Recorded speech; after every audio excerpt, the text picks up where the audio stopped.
દેશમાં પ્રભુ શ્રી રામના પ્રાણ પ્રતિષ્ઠા મહોત્સવનો નવો ઇતિહાસ રચાયો છે। ભગવાન રામ અયોધ્યામાં બિરાજમાન થયા છે। સમગ્ર દેશ જ્યારે રામલલ્લાના વધામણા કરી રહ્યું છે, જે અંતર્ગત સૌરાષ્ટ્ર યુનિવર્સિટી મનોવિજ્ઞાન ભવનના વિદ્યાર્થીઓ દ્વારા રામાયણના પાત્રો ભજવી રેલી નીકાળવામાં આવી હતી। સમગ્ર સૌરાષ્ટ્ર યુનિવર્સિટી રામમય બની હતી। વિદ્યાર્થીઓના પાત્રોની સૌરાષ્ટ્ર યુનિવર્સિટીના કુલપતિ દ્વારા આરતી ઉતારવામાં આવી હતી। મનોવિજ્ઞાન ભવનના અધ્યક્ષ ડોક્ટર યોગેશ જોગસણના નેતૃત્વ હેઠળ વિદ્યાર્થીઓ દ્વારા રામાયણના પાત્ર ભજવવામાં આવ્યા હતા। કરોડો હિન્દુઓની આતુરતાનો સુવર્ણ અંત આવ્યો છે। પ્રભુ શ્રી રામની પ્રાણ પ્રતિષ્ઠા મહોત્સવની વાત કરીએ તો પ્રભુ શ્રી રામ તેમની જન્મભૂમિ અયોધ્યા ખાતે તેમનું બિરાજમાન થઈ ચૂક્યા છે અને અત્યારે તમે જે પાત્ર જોઈ રહ્યા છો, ભગવાન શ્રી રામ છે, જાનકી માતા છે, આ પાત્રો સૌરાષ્ટ્ર યુનિવર્સિટીના મનોવિજ્ઞાન ભવનના વિદ્યાર્થીઓના છે કે જેઓએ આબોહૂબ અત્યારે એક અહીંયા સમગ્ર સૌરાષ્ટ્ર યુનિવર્સિટીને રામ બનાવી નાખી છે અને હાલ તેઓએ એક રેલી નીકાળી હતી ને અત્યારે આ પાત્રોની સાથે આપણે સંવાદ કરવાનો છે ને ખાસ જે પ્રભુ શ્રી રામ બન્યા છે એમની સાથે આપણે સંવાદ કરીશું। શું નામ છે આપનું? મારું નામ બારિયા પ્રજ્ઞા છે। પ્રભુ શ્રી રામની કહેવાય ને કે જન્મભૂમિમાં આજે બિરાજમાન થઈ ચૂક્યા છે અને ખાસ જે કરોડો હિન્દુઓની આસ્થાનું પ્રતીક એવા રામ મંદિરમાં અત્યારે પ્રભુ શ્રી રામનો બિરાજમાન કરવામાં આવ્યા છે અને આપ પણ એક રામ તરીકે આજે પાત્ર ભજવી રહ્યા છો। કેવી લાગણીઓ છે, કેવી ખુશી છે? મને આ પાત્ર મળ્યું તેના બદલ હું ખૂબ ખૂબ આભાર પણ માનું છું અને મને ખૂબ જ હર્ષ અને ઉલ્લાસની લાગણીનો અનુભવ થાય છે। રામ તમારા માટે શું છે? રામ મારા માટે આમ તો ભગવાન સમાન જ છે, પરંતુ હું જ્યારથી નાની હતી ત્યારથી જ તેમની વાર્તાઓ, તેમની કથાઓ સાંભળતી આવું છું। ત્યારથી જ હું એમને મારા ભગવાન માનું છું અને તેના ગુણોને હું મારા જીવનમાં અપનાવવા માગું છું। આજે જે રેલી નીકાળવામાં આવી છે, આ રેલીની અંદરના તમારા જેટલા પણ સાથી છે, જે પાત્ર જે બન્યા છે, શું કહેવું છું, કેવું વાતાવરણ હતું ત્યારે રેલી નીકળી ત્યારે, કેવું લાગ્યું હતું? અમને બધાને ખૂબ જ આનંદ થયો। જેવું અયોધ્યામાં વાતાવરણ હતું તેવું જ વાતાવરણ અહીંયા પણ સર્જન થયું હતું અને બધા જ લોકોએ હર્ષ અને ઉલ્લાસભેર બધાએ રેલીમાં સાથ અને સહકાર પણ આપ્યો હતો। તે સૌરાષ્ટ્ર યુનિવર્સિટીની અંદર તમે રેલી નીકાળી છે અને ખાસ કહેવાય ને કે યુવાઓમાં આ જે એક સનાતનને લઈ, એક આ ધાર્મિકતાને લઈને ખૂબ ઉત્સાહ જોવા મળતો હોય છે। તમે જે આ પાત્રો ભજવા છે, ક્યાંક ને ક્યાંક યુવાઓ ઘણા પ્રેરિત થતા હોય છે, શું કહેવું છે? હા, એ વાત સાચી છે। ક્યાંક અને ક્યાંક અમે જે પાત્રો ભજવ્યા છે તે યુવાનોમાં પણ ઘણી અવેરનેસ લાવી શકે છે અને તેના વિશે વધારે માહિતી પણ તેમાં આવી શકે છે। બિલકુલ, જાનકી માતા બન્યા છે એમની સાથે વાત કરીશું। પાત્ર આપને સીતા માતાનું ભજવવાનું જ્યારે મળ્યું, કેવી લાગણીઓ હતી, કેવો ઉત્સાહ હતો? ખૂબ ખુશી અનુભવાતી હતી અને આમ હર્ષની લાગણી અનુભવાતી હતી। તમે સિયા બન્યા છો અને કેવો ભાવ પ્રગટ થઈ રહ્યો છે?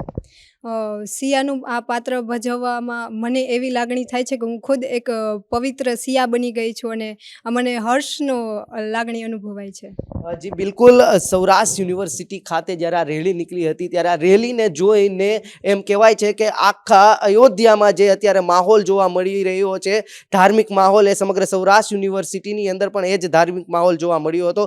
આ એક એક પાત્ર જે રામાયણનું કહેવાય ને અમર પાત્ર કહી શકાય એવા પાત્રને હું તમને બતાવી રહ્યો છું। આ દ્રશ્ય અબ તક ચેનલના માધ્યમથી જોઈ રહ્યા છો ત્યારે સૌરાષ્ટ્ર યુનિવર્સિટીના મનોવિજ્ઞાન ભવનના અધ્યક્ષ ડોક્ટર યોગેશ જોગસણ સર સાથે આપણે વાતચીત કરીશું કે જેઓના નેતૃત્વ હેઠળ આ વિદ્યાર્થીઓને પ્રોત્સાહન મળે છે અને વિદ્યાર્થીઓ આવા સત્કાર્યો કરતા રહે છે।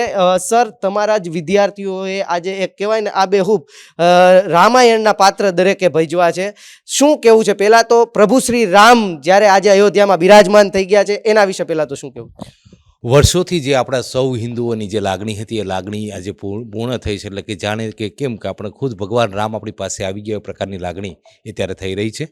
અને ખાસ મારા વિદ્યાર્થીઓને મેં પ્રોત્સાહિત કર્યા હતા, એમને કહ્યું હતું કે આપણે શા માટે રામાયણ અહીંયા ન ઉજવી શકીએ અને મારા દરેક વિદ્યાર્થીઓ, મારા અધ્યાપકો બધાએ સપોર્ટ કર્યો અને એ લોકોએ એવું કીધું કે ભાઈ રામાયણના જે પાત્રો છે એ પાત્રો જ અમે આબેહૂબ ભજવીશું। તમે આપણે જોઈ શકીએ છીએ કે દરેક લોકોએ, દરેક વિદ્યાર્થીએ એ પાત્રોને આબેહૂબ ભજવ્યા છે અને એ એક પ્રકારનું ગૌરવ એ ભવનને અને યુનિવર્સિટીને અપાવ્યું છે।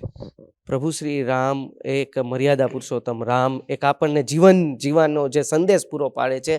આજે એક આ યુવાનોને પણ આપણા નેતૃત્વ હેઠળ તમે સમાજમાં આગળ વધે, કાંઈક બને એવા તમે અહીંથી માર્ગદર્શન પૂરા પાડતા હોય છો। કેવું આજનું આયોજન રહ્યું હતું, રેલી નીકળી ત્યારે કેવું ભવ્ય અને દિવ્ય વાતાવરણ હતું? રેલી નીકળી ત્યારે ખૂબ ભવ્ય અને દિવ્ય વાતાવરણ હતું. એક થનગનાટ હતો કે એક યુવાધન જાણે ડોલી રહ્યું એ પ્રકારનું વાતાવરણ હતું. અને દરેકની અંદરનો જ્યારે રામ જે છે જે જાગૃત થઈ ગયો એ પ્રકારની પ્રતીતિ એ ભાષિત થતી હતી. બીજું કે સાંસ્કૃતિક આ પ્રોગ્રામની અંદર વિદ્યાર્થીઓ જે કરી રહી છે એમાં એક પ્રકારનો એનો સાંસ્કૃતિક વિકાસ તો થાય છે, પણ મનોવૈજ્ઞાનિક અને સામાજિક વિકાસ પણ એમાં થતો હોય છે કે વિદ્યાર્થી જે પાત્ર લે છે એ પાત્રની કેટલી મર્યાદા છે, એ પાત્રના કેવા ગુણ છે એ બધા ડેવલપ કરવાની એ થોડો સમય માટે પણ ભલે કરતા હોય, પણ એ ક્યાંક ને ક્યાંક અસર એને લાંબો ટાઈમ સુધી એમના મન ઉપર અને એમના જીવન ઉપર રહેતો હોય છે. સર, રામ તમારા માટે શું છે? રામ મારા માટે માત્ર ને માત્ર મર્યાદા પુરુષોત્તમ નથી, પરંતુ એક આસ્થાનું પ્રતીક છે અને એક આસ્થાનું ઊંડું જેને કહી શકાય મારા રૂહમાં સ્થાપિત થયેલ એક જેનો માટે શબ્દ પણ મારી પાસે જડતા નથી, એ પ્રકારનો એક આત્માથી પણ વિશેષ છે, દિવ્ય આત્મા છે. સર, આ પાત્રો જે આપણા વિદ્યાર્થીઓ ભજવ્યા છે, કેટલો સમય લાગ્યો હતો? આ રામાયણના પાત્ર ભજવવા પાછળનો વિચાર કોનો હતો? આપની ટીમ વિશે થોડીક માહિતી આપો. વિચાર તો મારો જ હતો. મેં અમારા બંને અધ્યાપક બહેનોને બોલાવીને કીધું તો પહેલાં શરૂઆતમાં એમ કીધું, સર આપણા છોકરાઓ કરી શકશે? મેં કીધું જરૂર કરી શકશે. અને પછી અમારા દરેક વિદ્યાર્થીઓને એ અમે છેલ્લા 3 દિવસથી આ પ્રેક્ટિસ કરાવીએ છીએ. અને અમારા વિદ્યાર્થીઓ કોઈ પણ પ્રકારની બાબત હોય, ખાસ કરીને મારો જ્યારે આગ્રહ હોય, અમારા મેડમનો આગ્રહ હોય, તો અમારા વિદ્યાર્થીઓની વ્યક્તિગત બાબતોને એ સાઈડ પર મૂકી અને હંમેશા એ સાથ સહકાર આપતા હોય છે. દરેક લોકોએ એ જુદા જુદા પ્રકારના ગીત શોધ્યા, જુદા જુદા પ્રકારના પાત્રો શોધ્યા, અને પાત્રો એટલું જ નહીં પણ ક્યાં કોચ્યુમ કઈ જગ્યાએ મળે છે અને કેટલો સમય માટે મળશે, આ દરેક પ્રકારની અમારા તૈયારીઓ કરી અને પાત્રોના જે કંઈ એને ગોખવાનું હતું, જે કંઈ એને યાદ રાખવાનું હતું, એ પણ યાદ પણ રાખી લીધું અને સરસ મજાનું એક ગૌરવ અપાવે એ પ્રકારનું નાટક અને આખું આ રેલી એ સર્જી.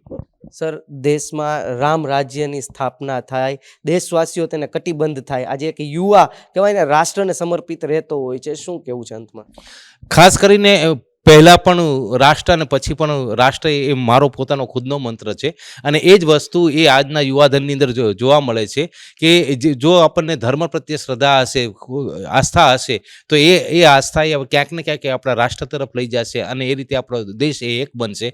અને આના થકી મને લાગે છે કે આપણા રાષ્ટ્રની એકતા વધશે અને એકબીજા વચ્ચેનો ભાઈચારો વધશે. અને જે કાંઈ નાના મોટી એકબીજા પ્રત્યેના જે રાગદ્વેષ છે એ રાગદ્વેષ એ ઓછા થશે એવું મને લાગી રહ્યું છે. દેશમાં નવો ઇતિહાસ રચાયો છે, રામ રાજ્યની સ્થાપના થઈ છે. અયોધ્યામાં હાલ રામ જન્મભૂમિ પર જ્યારે ભગવાન શ્રી રામ બિરાજમાન થયા છે, ત્યારે સૌરાષ્ટ્ર યુનિવર્સિટીના કહેવાય ને વિદ્યાર્થીઓએ અયોધ્યાનું જ વાતાવરણ સૌરાષ્ટ્ર યુનિવર્સિટીમાં રેલી નીકાળી અને સર્જ્યું હતું. કેમેરા પર્સન જુનેદ જાફાઈ સાથે પ્રતિપાલ સિજાલા, અબ તક ચેનલ, રાજકોટ.